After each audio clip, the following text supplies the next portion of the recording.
Então, eu gostaria de começar, de fato, mostrando a jornada de escrita do livro, para mostrar como que foi sair do barbarismo, sair das zonas tribais, sair dessa necessidade de você prestar deferência a determinadas autoridades e sair principalmente do lugar de fala, do famoso lugar de fala.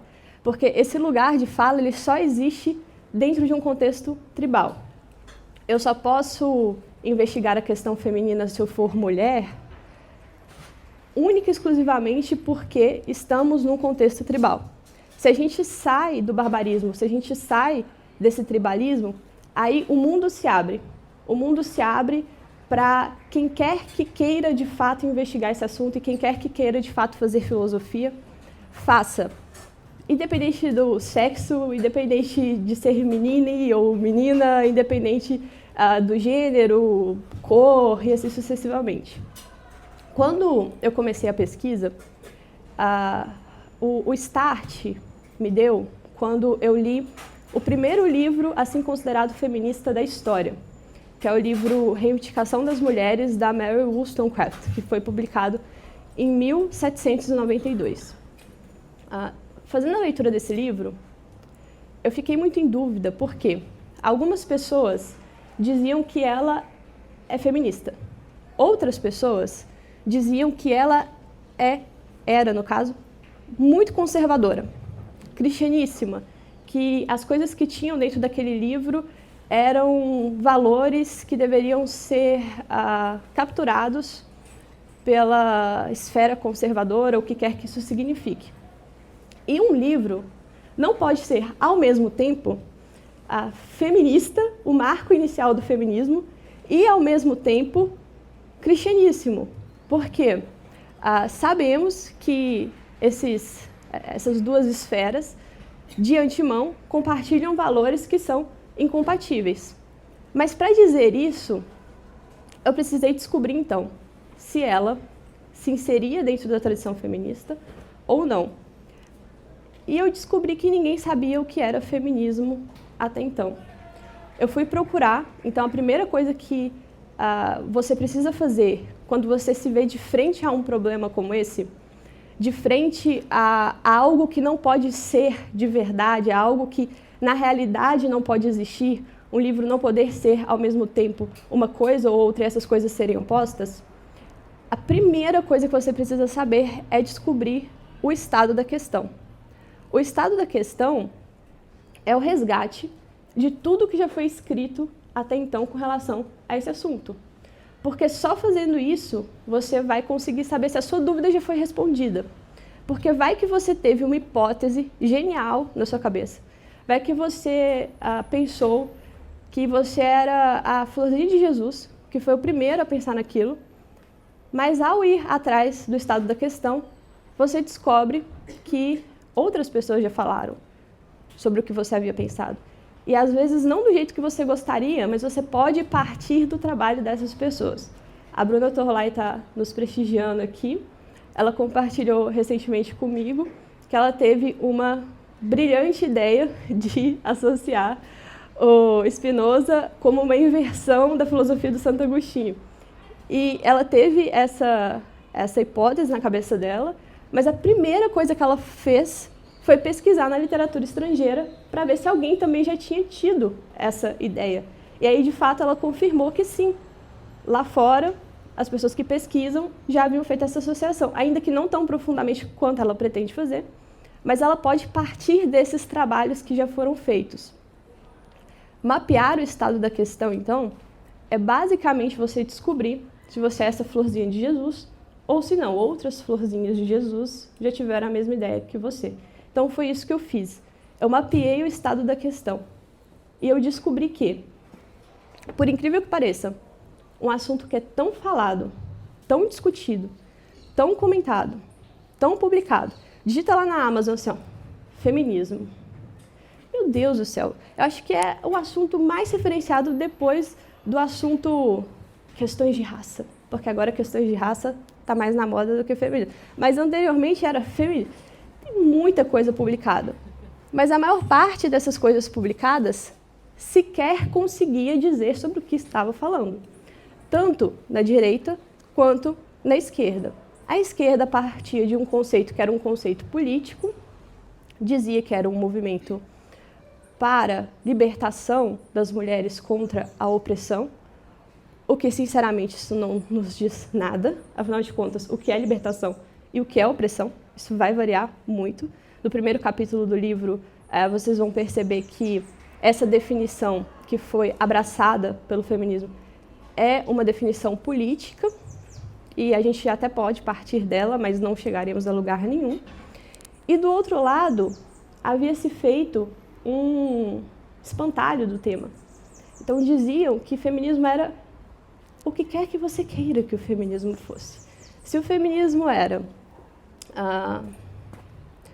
mulheres arrancando a roupa e queimando o sutiã, então será isso.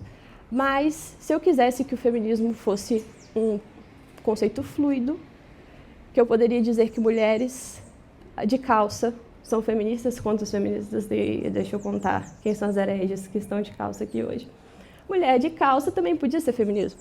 Mulher andar na rua sozinha também podia ser feminismo. Mulher trabalhar, ai meu Deus, que horror, mulheres trabalhando. Feministas, todas vocês feministas. Então eu crio um grande monstro consumidor que pode ser o que você quiser. Essa foi a maldição que recaiu sobre mim, né? A maldição do bêbado e do caixão. Eu me recuso a contar essa piadinha aqui. Sério.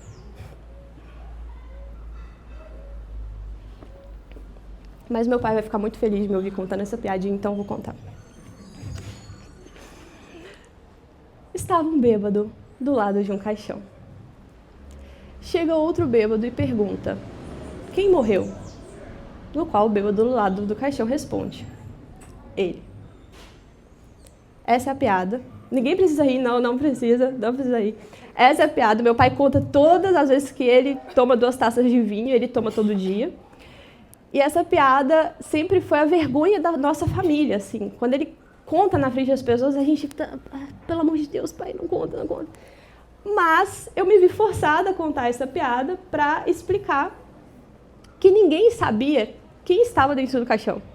E quando eu comecei a falar sobre o meu assunto, eu comecei a dizer ele, achando que todo mundo já sabia quem estava morto, ou seja, o que era o feminismo. Mas ninguém sabia. Então todos ficaram malucos, como assim? O que é isso? O que é ele? E foi um processo, portanto, depois de mapear o estado da questão, depois de perceber que não existia uma definição, de apresentar esta definição para o mundo.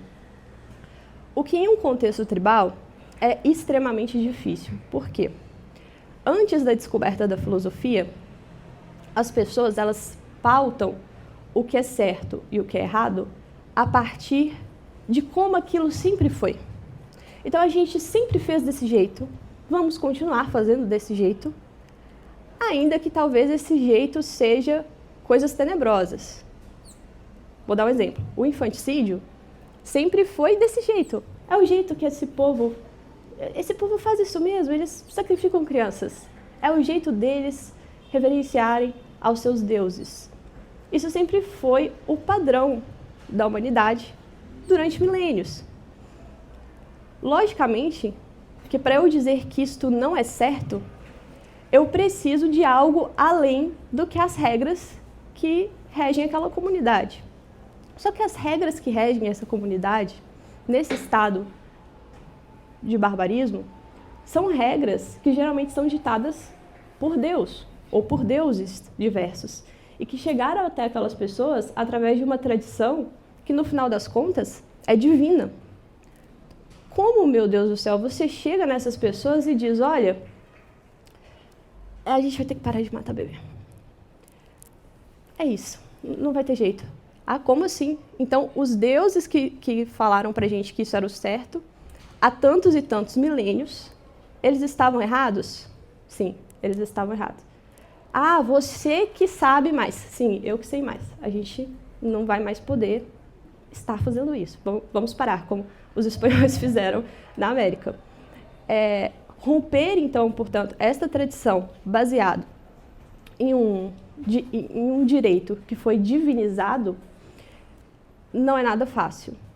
E não foi nada fácil, né? Porque é uma apresentação, então, de uma coisa nova. É uma apresentação de como nós podemos fazer verdadeiramente uma filosofia. Buscar os conceitos, então, depois de entender o estado da questão, é o próximo passo. Se o estado da questão que vocês querem investigar e querem pesquisar não der a vocês conceitos satisfatórios, ou seja, se não for possível sequer definir aquilo que você está pesquisando, você vai fazer o quê? Você vai ficar lutando contra demônios invisíveis, demônios que são shapeshifters. Nossa, o inglês é horroroso aqui. Demônios que é o bicho-papão ali, ele vai virar o que você quiser. Não dá para trabalhar de forma verdadeira sem os conceitos. É por isso que uma das maiores descobertas que Sócrates fez, que Platão fez, que os gregos fizeram, foi entender a importância do quid, foi entender a importância do quê.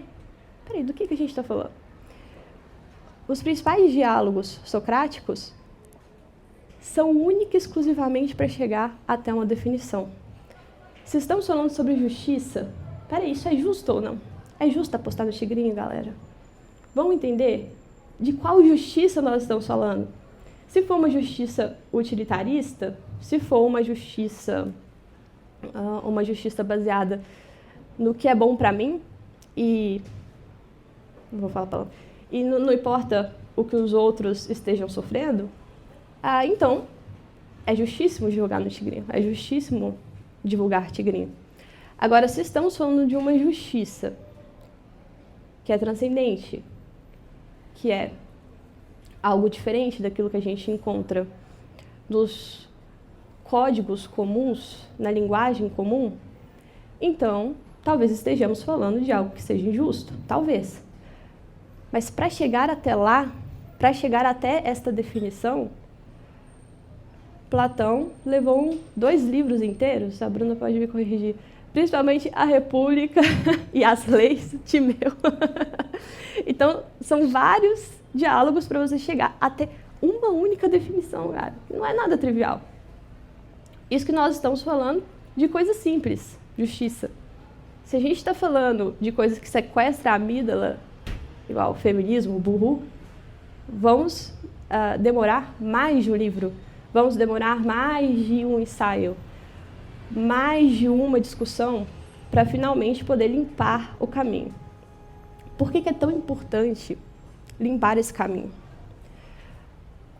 Porque os movimentos políticos, de forma geral, os movimentos políticos revolucionários, de forma geral, eles são movimentos políticos que bebem de uma fonte mais primordial, que é uma revolta humana mais primordial.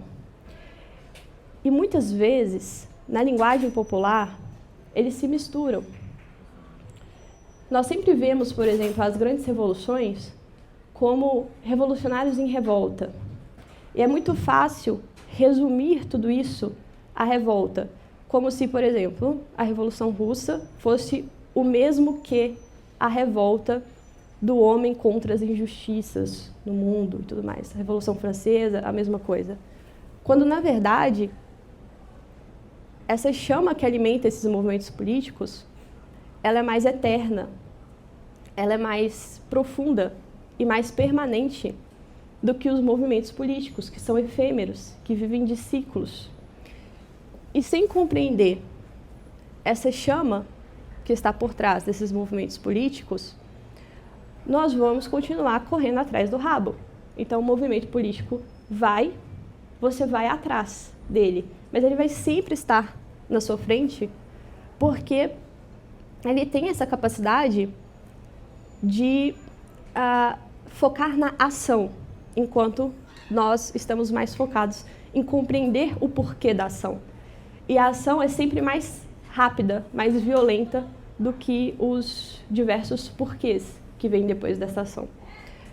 Um dos capítulos desse livro que vocês têm em mãos, é tentando desvendar o porquê dessa ação ser tão primordial para esses movimentos revolucionários. O porquê que o revolucionário ele tem tanta vontade de agir, ele tem tanta vontade de fazer acontecer, antes de refletir, antes de tentar entender as consequências deste acontecer e as consequências desse agir.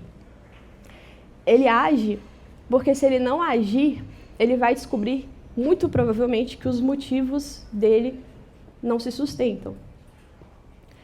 Se a gente ficar correndo atrás disso, nós vamos ficar eternamente para trás, ali, pegando a rebarba, pegando o que eles deixaram para trás para tentar compreender. Fazer divisão, então, entre essa revolta mais primordial e o movimento político é um dos objetivos desse livro.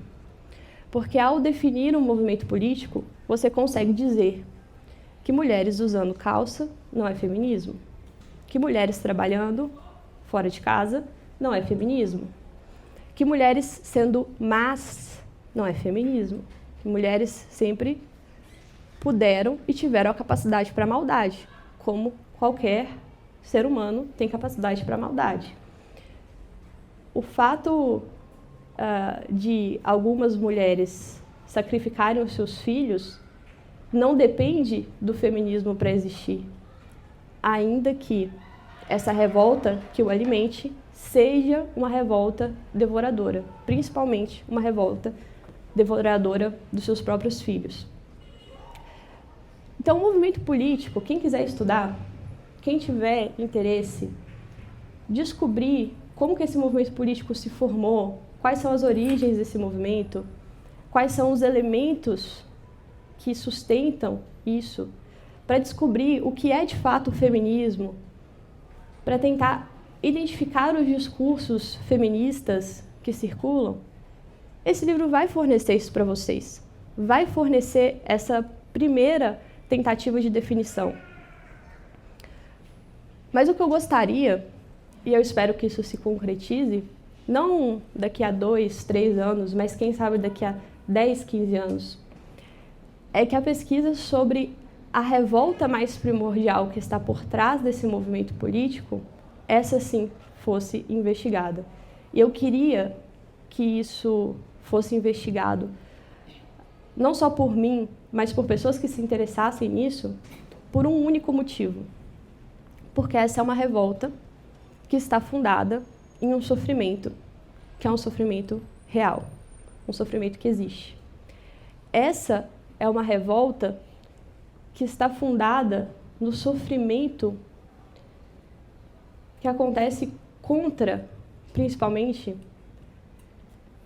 aquele que é inocente. Porque o sofrimento, ele existe, todo mundo sabe disso. Agora, o sofrimento contra o inocente, ele é sempre mais difícil de ser explicado. Quando o sofrimento acontece dessa forma, sem explicação, é exatamente neste momento que a pessoa pode questionar o porquê de estar neste mundo. O porquê ele está aqui, se esse mundo parece ser um mundo caótico, se esse mundo parece ser um mundo sem razão e um mundo sem ordem. Quando alguém sofre, portanto, de forma não justificada, de formas inexplicáveis, é nesse momento que essa pessoa toma consciência de que ela é um ser finito, de que ela é um ser mortal. E é difícil entender o porquê de estarmos nessa condição de seres finitos e seres mortais. Somente algumas almas mais elevadas conseguem perceber isso imediatamente. E no caso da questão feminina, essa revolta, esse sofrimento, na verdade, ele é ainda mais gritante, ainda mais latente, porque de um jeito ou de outro, ele sempre retorna para a questão da maternidade. A mulher, ainda que ela não seja mãe, ainda que ela não pretenda ser mãe, ainda que ela rejeite a maternidade sempre vai estar ali, rondando, através das perguntas, através dos questionamentos sociais, através do próprio questionamento da mulher. Peraí, será que eu não quero mesmo? Será que é isso? Será que essa decisão foi uma decisão acertada? Ou, às vezes, ela ela nem tomou uma decisão. A vida a colocou naquela situação e ela teve que simplesmente aceitar o fato de que talvez ela quisesse ter filhos, mas ela não tem. Todas as mulheres, elas são absorvidas pelo grande princípio da maternidade. E é exatamente nesse princípio da maternidade que se encontra o sofrimento primordial da mulher em específico. E é isso que a destaca dos outros movimentos revolucionários de forma geral. Porque a humanidade sofre. A humanidade sofre fisicamente e a humanidade sofre por ser limitado, por ser finita, por ser contingente. Os homens se revoltam contra isso. Os homens fazem grandes revoluções. Eles pegam em armas, eles lutam contra os deuses, eles lutam contra as autoridades constituídas, que no final do dia são autoridades que eles enxergam como sendo uma representação de Deus ou o próprio Deus. As mulheres também fazem isso, só que de uma forma um pouco diferente e de uma forma mais violenta, porque contra esse sofrimento, a possibilidade de se rebelar contra esse sofrimento é a possibilidade de se rebelar contra o ato da criação, que está em nós. A centelha da vida e a centelha da criação está em nós. Um sofrimento tão profundo quanto o sofrimento de perder um filho, nascido, não nascido, a possibilidade desse filho, a possibilidade não concretizada, ou ainda o simples fato de você ter sido posta nesse mundo com esta condição, ainda que eu não queira, eu queria me libertar dessa condição. Um sofrimento tão profundo quanto esse, que está condensado na dor da mãe que sofre por perder um filho injustiçado, que possivelmente é uma das dores espirituais maiores de todas, gera uma revolta, que aí sim, essa revolta, ela é muito consumidora, ela é muito destruidora e ela é a responsável pela quantidade de bebês que são assassinados todos os anos nas clínicas de aborto, espalhadas pelo mundo, e não só nas clínicas de aborto, mas na própria crueldade que é feita com crianças de forma geral.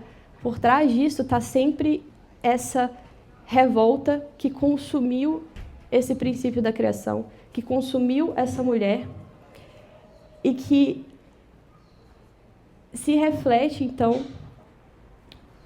nestas lutas diversas que cada uma delas acaba travando.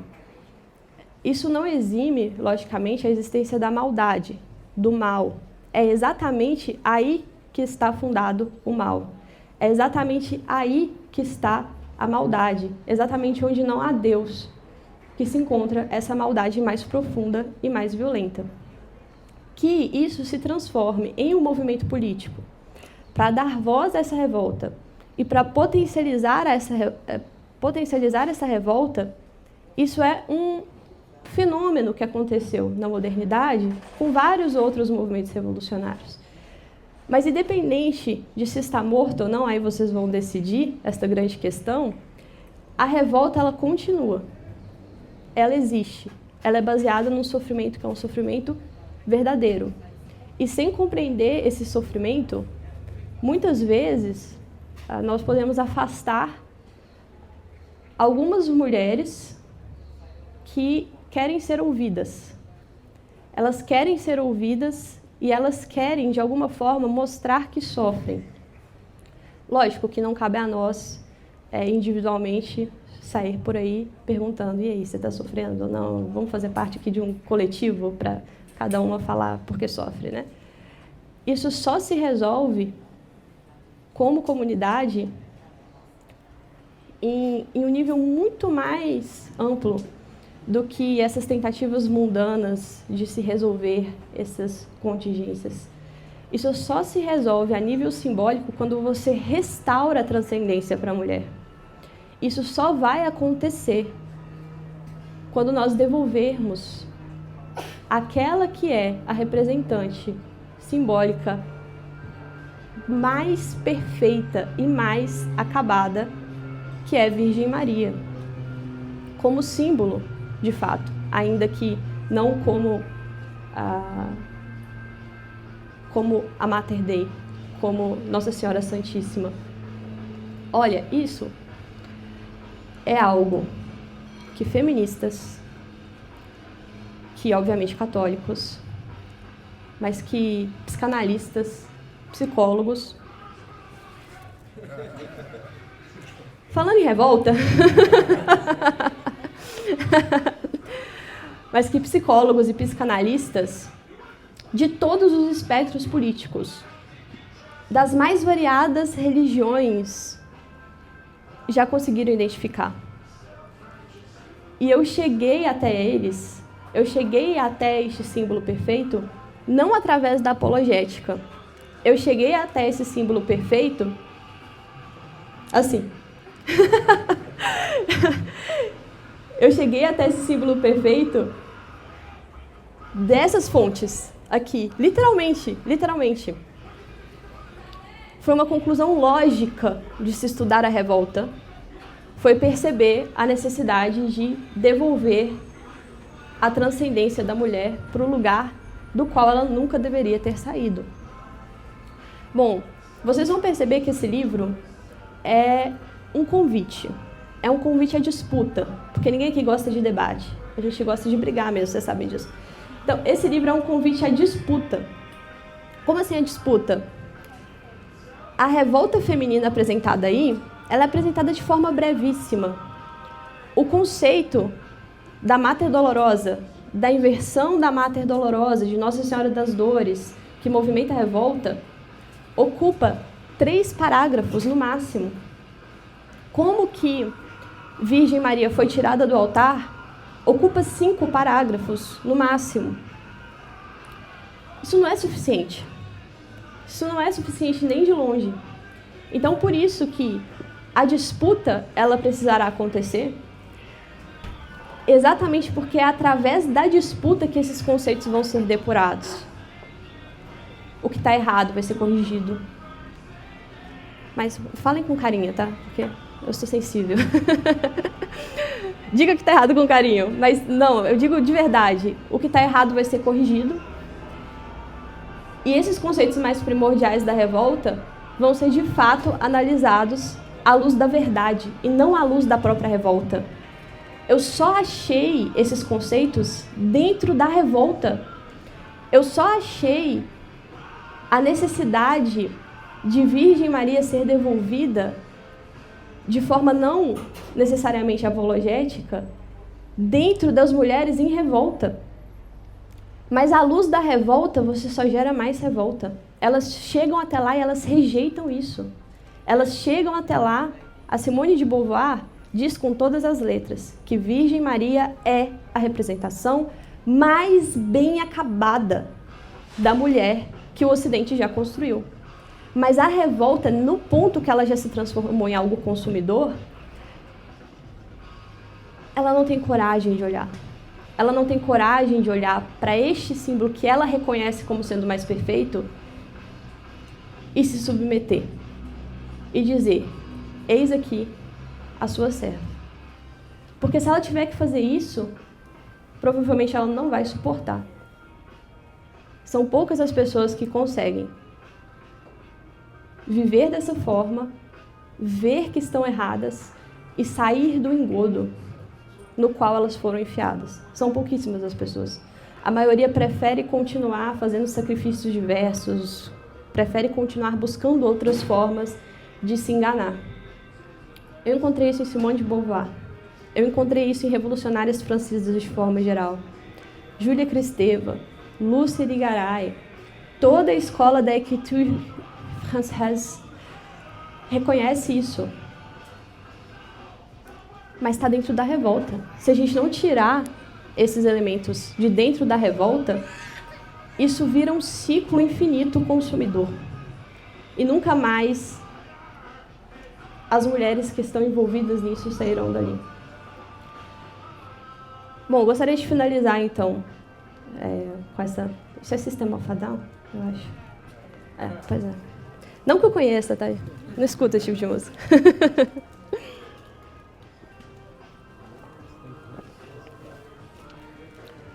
Bom, gostaria de finalizar, então, reforçando a natureza de disputa que esse livro chega até todas essas mãos aqui, reforçando que hoje vocês encontram um debate aberto, porque eu apanhei muito, então tomei muito, exatamente para a gente chegar aqui hoje e vocês poderem ir sem precisar sacrificar altares diversos, sacrificar a tribos diversas. Só vai, o campo está aberto, ele está vasto, ele está limpo, não tem ninguém lá. E quando não tem ninguém lá, vocês têm a oportunidade de nem precisar ser tão excepcional assim, sabe? Só de estar lá, você já está fazendo muito, sabe? E um convite no final do dia para aprofundar nesses temas que são os mais importantes, que não é o feminismo como movimento político que já morreu, mas é aquilo que alimentou o feminismo durante 300 anos, eu já ia falar séculos de novo, durante 300 anos, e que continua aí. E que continua aí se alimentando do sofrimento da humanidade de forma geral. Porque quando uma mulher recusa o princípio criador que está dentro dela, ela afeta não só ela, mas ela se torna um buraco negro que arrasta todos que estão ao redor dela para esse buraco negro, assim como acontece com as grandes personagens da literatura, Ana Karenina, Madame Bovary, e todas essas mulheres que entraram neste buraco, nunca mais conseguiram sair, e saíram puxando todos que estavam ao redor delas para este grande buraco. Obrigada.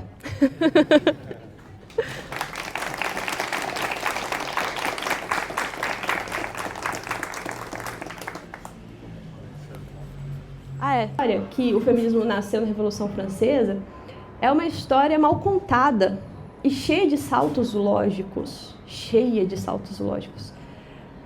A Revolução Francesa foi ruim, o feminismo é ruim, logo o feminismo nasceu na Revolução Francesa. Não se sustenta de forma alguma, mas isso só pode ser provado depois que o conceito de feminismo foi definido a partir da rejeição da dama inglesa. Por que, então, que países de tradição católica a femme fatale não foi construída? Porque existia, gente, a tradição mariana. Então, quando a questão feminina chega na França, na verdade, ela nasce na Itália, França e no continente, ela só chega na Inglaterra no século XVII, as mulheres sustentavam as suas posições não a partir do princípio da vitimização feminina, não, eu sou um bichinho de matar com pedra, não. Elas sustentavam as suas posições a partir da sua fortaleza. Então, elas sustentavam a ideia de, por exemplo, uma educação feminina mais abrangente, porque essas mulheres são muito boas e elas precisam ser incentivadas a serem ainda melhores. Ou, mais do que isso, os franceses conheciam mais mulheres vis, tenebrosas, que mexiam com veneno, do que mulheres coitadinhas que estavam presas dentro de casa. Os revolucionários franceses, Diderot, Voltaire, dizem que as mulheres são como anjos, só que do John Milton. Então, as mulheres são como anjos caídos.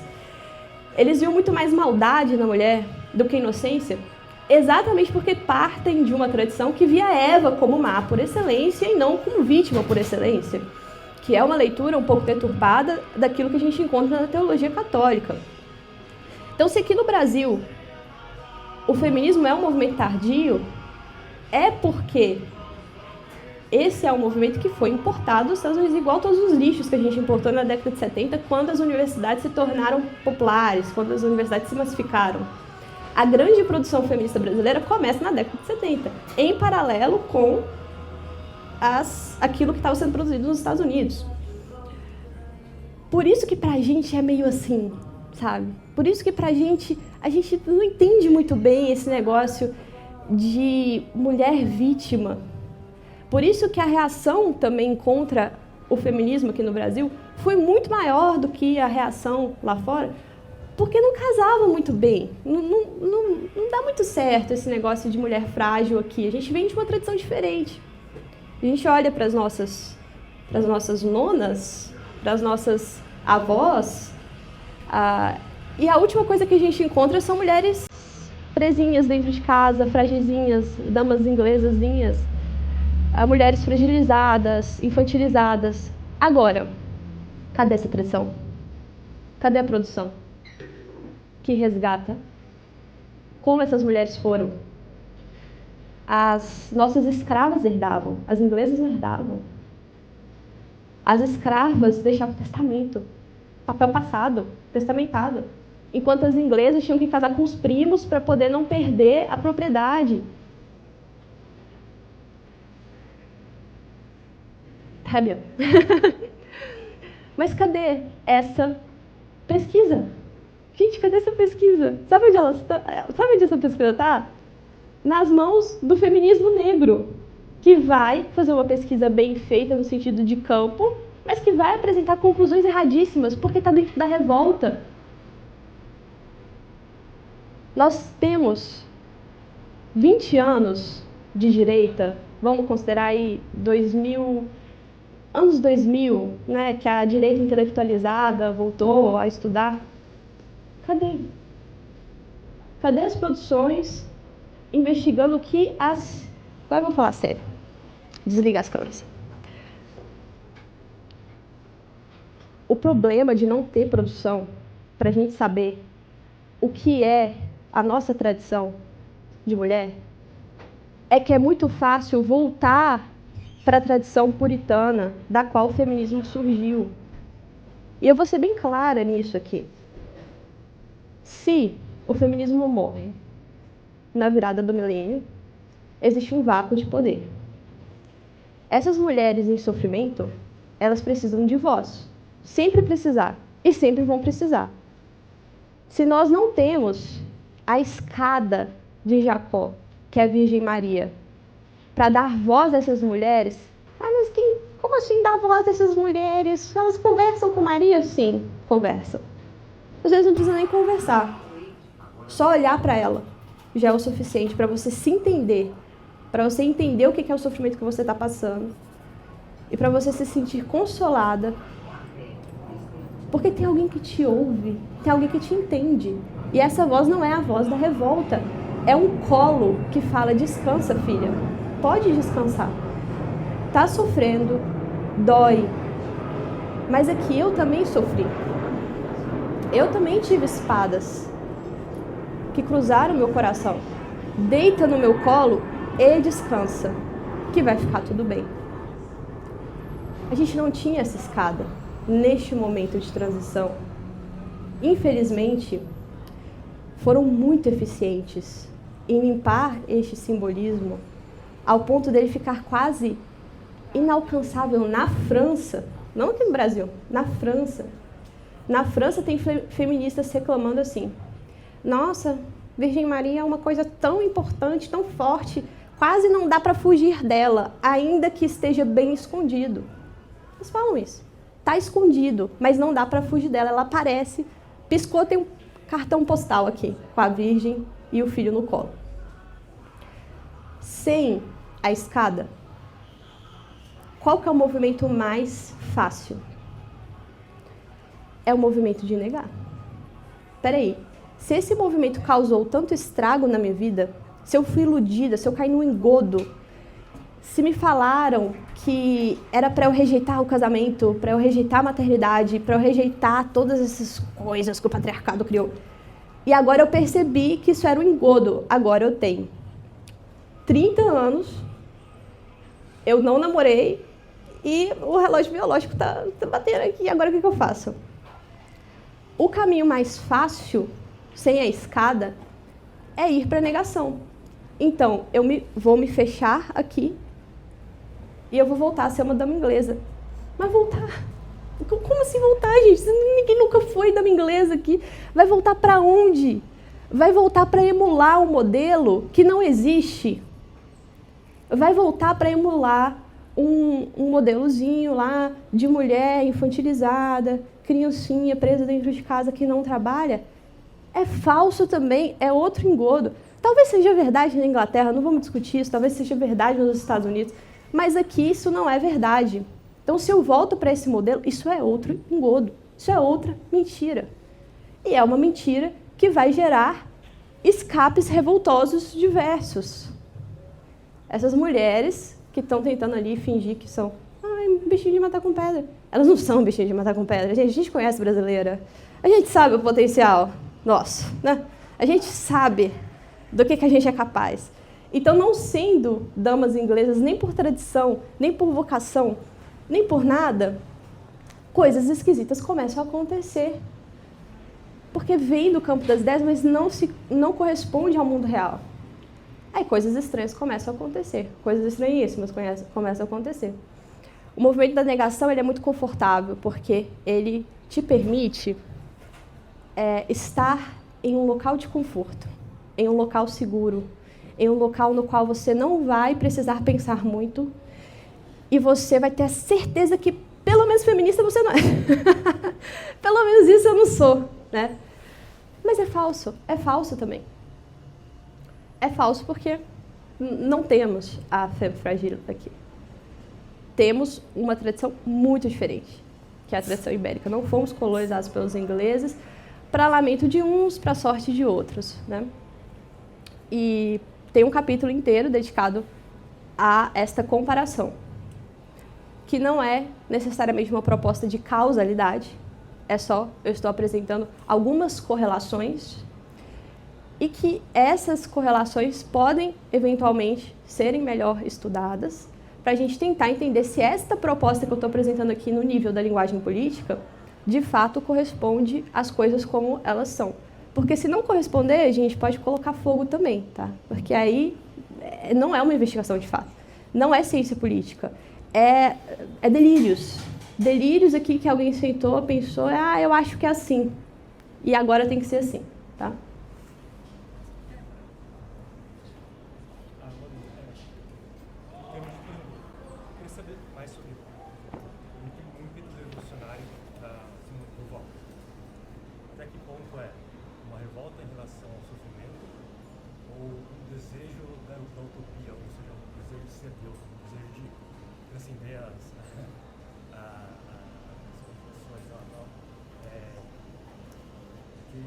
Parece que sempre elas vão juntos, né? O comunismo ele deu o sofrimento no mundo, mas ele também apresenta uma utopia, uma sociedade que resolve todos os problemas e precisa ser Deus.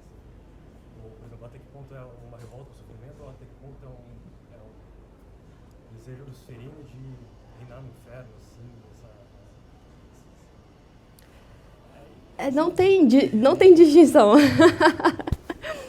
Vamos pegar Simone de Beauvoir, por exemplo. Vamos chamar a polícia. É gnose, ela é gnóstica. Mas tem que ter certa iniciação para conseguir ler o que ela está dizendo ali e para conseguir perceber isso.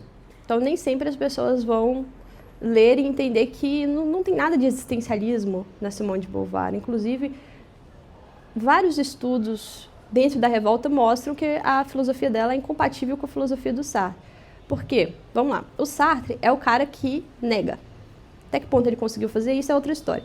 Mas ele nega. Ele apresenta a proposta do Ivan Karamazov como a origem da filosofia dele. Se Deus não existe, tudo é permitido. Porque não existe essência. Se não existe criador, não existe fim último para o qual você foi criado, logo, não existe natureza, não existe essência, não existe o que quer que seja. Então, não tem motivo para você estar aqui. Então, ou você vai com Deus, que alguns foram, vai com Deus leva outros, que é o que o Camus o acusou de fazer, de instigar assassinatos, né? Ou você vive o absurdo. Você vive assim como se a vida não tivesse sentido, o que é impossível. Para você acordar e tomar uma decisão de levantar da cama e ir trabalhar, você precisa ter algo que te norteia. E esse algo que te norteia não está aqui no plano material. Está, de alguma forma, transcendente em algum nível. A Simone de Beauvoir, e olha como é interessante, então o Sartre, ele nega.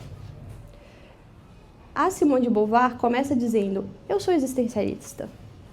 eu vou construir a minha filosofia com base na dialética hegeliana que o Sartre usa, mas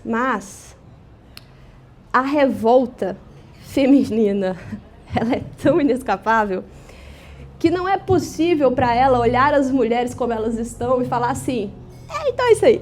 Então, já que elas estão assim, tem que ser isso aí.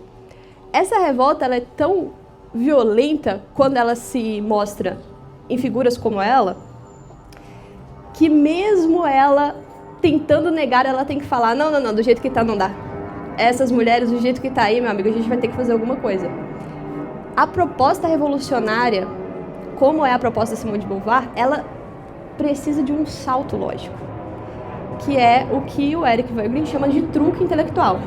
Ela nega, mas ao mesmo tempo que ela nega, ela diz, como tá, do jeito que tá, não pode ficar.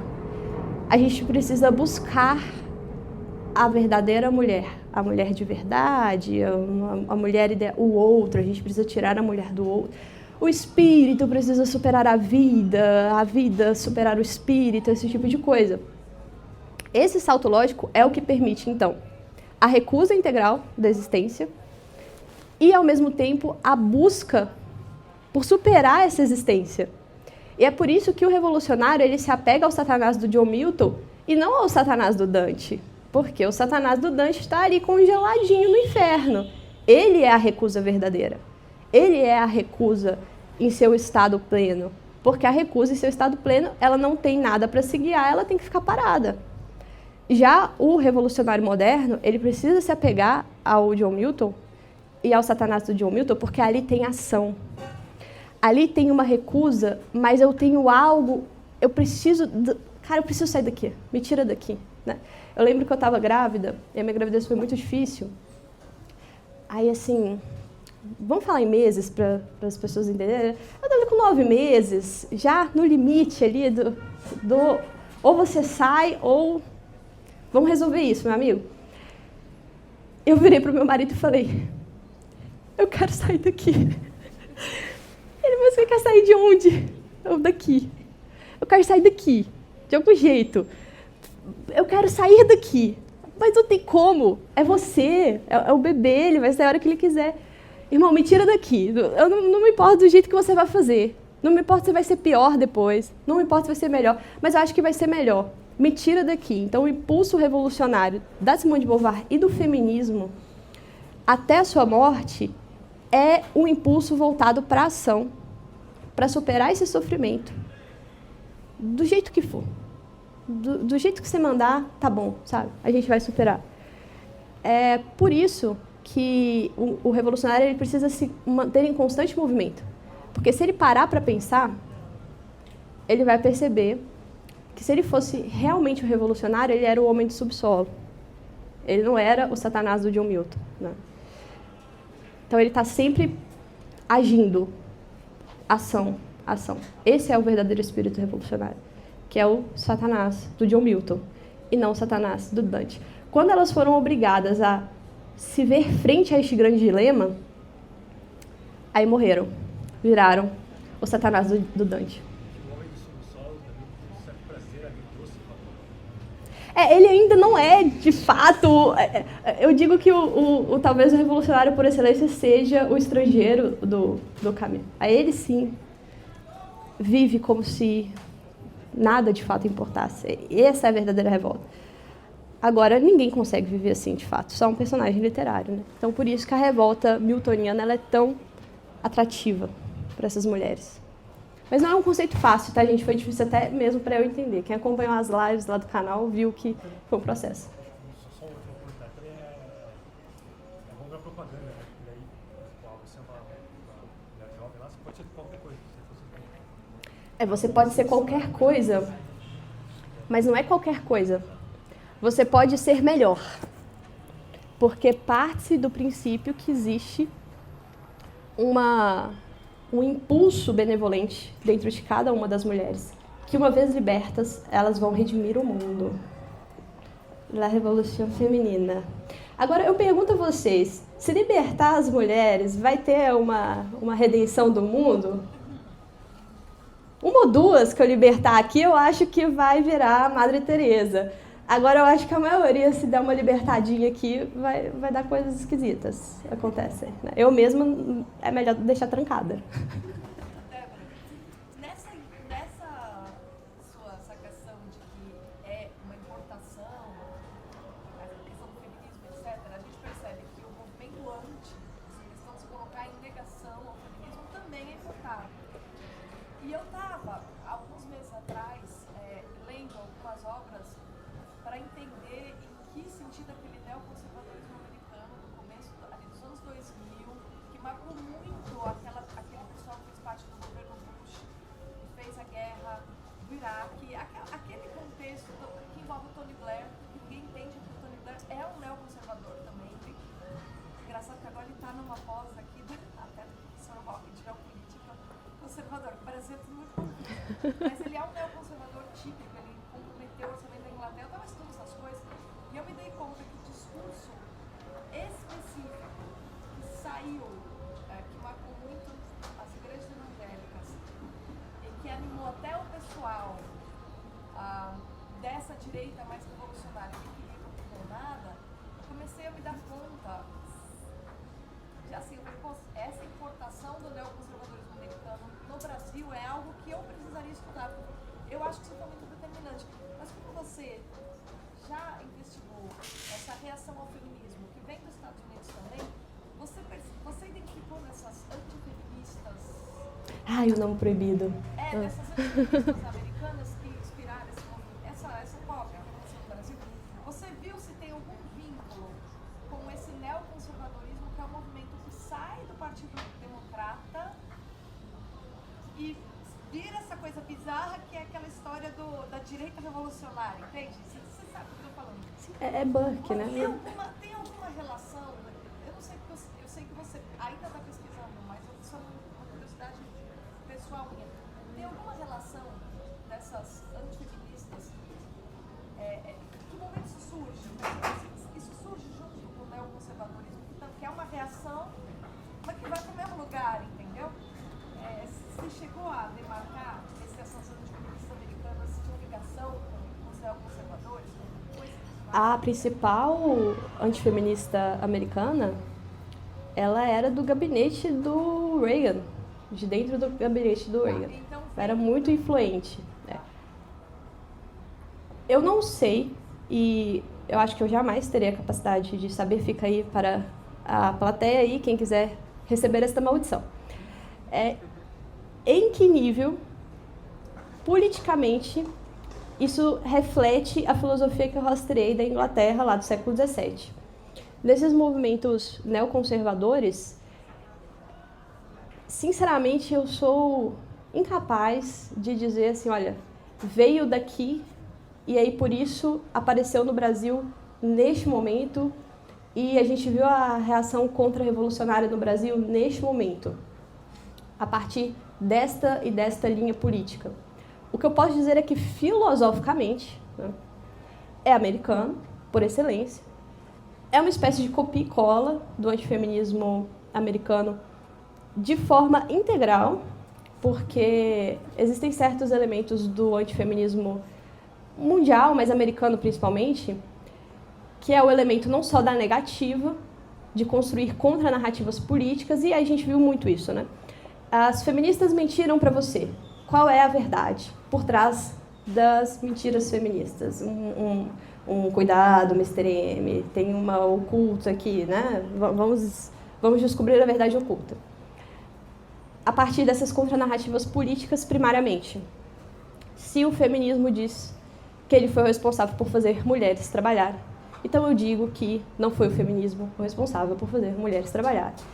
E assim sucessivamente. Então, é um compêndio de negativas, de contranarrativas. Isso é, por excelência, americano, né? E é, por excelência, um antifeminismo de forma geral, assim, que também sempre existiu como contraproposta ao feminismo.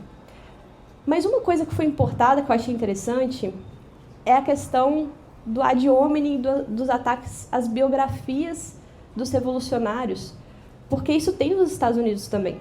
Então, alguém disse que isso é algo que o Olavo de Carvalho propôs. Eu até coloquei no livro, tem aí o conceito da paralaxe cognitiva, que talvez ele tenha importado essa ideia de que a gente precisa falar sobre a biografia, e a galera entendeu de uma forma meio esquizofrênica. Por causa do livro do Maquiavel, né? Por causa do livro do Maquiavel.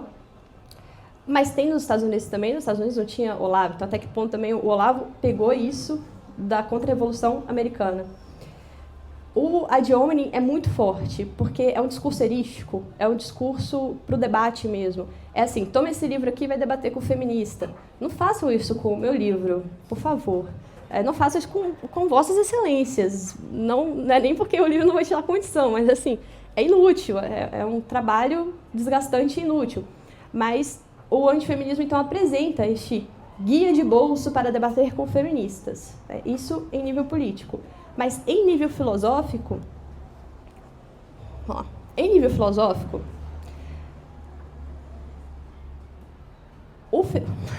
estou tentando falar de uma forma que não vai magoar os corações. Se eu tenho, por exemplo, o feminismo como uma rejeição da dama inglesa, o antifeminismo é a rejeição da rejeição. Só que ele não apresenta proposta, porque ele é só uma negativa. Quem acompanhou o antifeminismo aqui nas últimas décadas vai saber me dizer que nunca houve proposta. Era só assim, não seja feminista. Ponto, né? Não tem um modelo apresentado em oposição ao feminismo. Então, onde que eu vou buscar esse modelo? Bom, o caminho natural é o abraçar a dama inglesa de novo, que é o que aconteceu também. Muitas mulheres foram e viraram damas inglesas, lá, bonitinhas, babadinhos, tudo mais. Mas, como diz Eric Wegg, algo de interessante acontece na estrutura da realidade quando você tenta fazer esse tipo de mágica acontecer. O que acontece?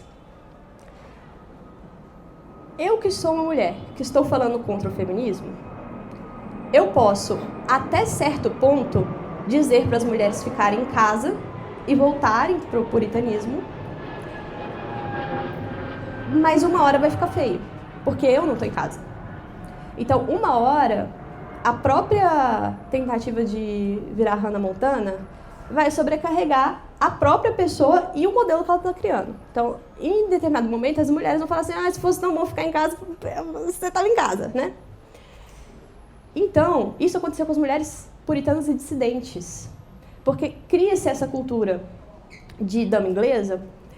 Só que, gente, mulher quer autoridade, mulher quer poder.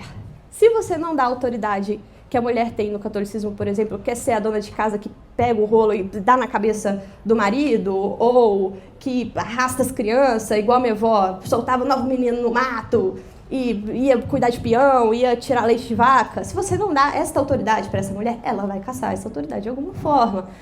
Olha, estejam muito conscientes disso. Homens que querem voltar aos modelos puritanos, estejam conscientes que as mulheres vão caçar jeito de firmar uma autoridade. E, geralmente, é uma autoridade mais ferina e mais subversiva do que as autoridades que são claras, que são óbvias, que são bem demarcadas. E como que essas mulheres geralmente fazem essas autoridades? Elas criam modelos de virtude para se colocar no debate público. Então, eu sou dona de casa, eu faço o discurso de que você tem que ficar em casa e que você tem que cuidar dos seus filhos, tá, mas eu estou na internet e eu vendo e eu não dependo do meu marido. Se meu marido é a louca e me largar, eu não estou completamente desamparada. Esse é um jeito de você firmar uma autoridade, firmar um poder, se postando como esses modelos de virtude santificada. Mas é mimético, né? Aí as santas, que na tradição católica são modelos daquilo que você poderia ser, se tornam modelos daquilo que você deveria ser. Então, se você não é uma santa, tá fora do parquinho, você não vai brincar com a gente. Agora, o outro modelo é o modelo Quaker, por excelência, que é o modelo: eu estou na esfera pública, mas eu estou santificando a esfera pública. Então, eu sou uma pregadora Quaker. Mas esse é o modelo puritano. Puritano, dissidente de forma geral, né? Eu me posto como uma autoridade que, ao mesmo tempo, é dona de casa, é casamento, mas eu estou cientificando, eu tenho uma missão política maior, vocês precisam entender, era a minha missão e tudo mais. Esse é o modelo utilizado também, né? A negativa, portanto, como ela não oferece um modelo, ela geralmente vai te oferecer modelos que estão por trás ali do ímpeto revolucionário, que são modelos puritanos e dissidentes, via de regra. É muito raro ver pessoas da contra-revolução saírem dessa dialética aí. É difícil sair disso para dizer, olha, eu estou falando, meu amigo, o que eu falo mesmo. Até porque você é acusado de muitas coisas. Me chamaram de feminista o tempo inteiro. Ah, essa feminista aí. Rapaz, vou ligar para sua esposa. Você tá falando demais na internet. Teve um que sumiu, ficava me chamando de feminista. Eu falei assim, eu já achei o número da Samuel, vou ligar para ela. Aí ele apagou o perfil. Você é a quinta onda, né? Você é quinta onda, você é feminista. Então, para se blindar dessas acusações, esses modelos são criados. Quando, na verdade mesmo, você define o que é feminismo e fala, olha, eu não sou, simplesmente porque eu não acho que mulher é dama inglesa, ou mulher é inocente, ou que tem que haver uma revolução. Bom, isso é feminismo. O resto, a gente vai correndo atrás. Porque o católico vai se adaptar às circunstâncias no qual está inserido. Ele não vai virar a família Addams, né? O resto a gente corre atrás. Só que para fazer isso, você tem que ter um embasamento filosófico muito, muito bom, porque senão você sucumbe. Se você não souber o que é feminismo e o pessoal começar a te chamar de feminista, muitas meninas falaram assim, sou feminista sim, sou feminista católica. Ai, meu Deus, que horror, não falei isso, pelo amor de Deus, não dá. Mas é uma forma de defesa, entendeu? Sim, sou feminista, sim, estou aqui debatendo, sou feminista, é isso aí. Tá.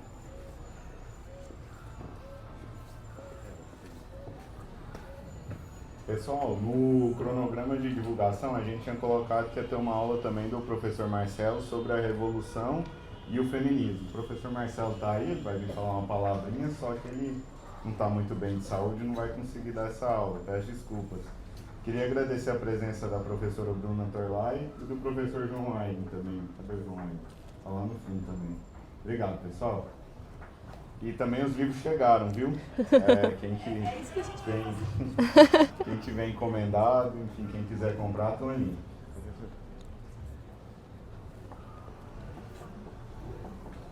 Agora eu vou tomar meu chopp direito. Aqui, ó. Nossa. Bom, boa tarde a todos. Nossa, hoje que eu tô conhecendo a Débora. Pois é. Tudo bom? Tudo bem?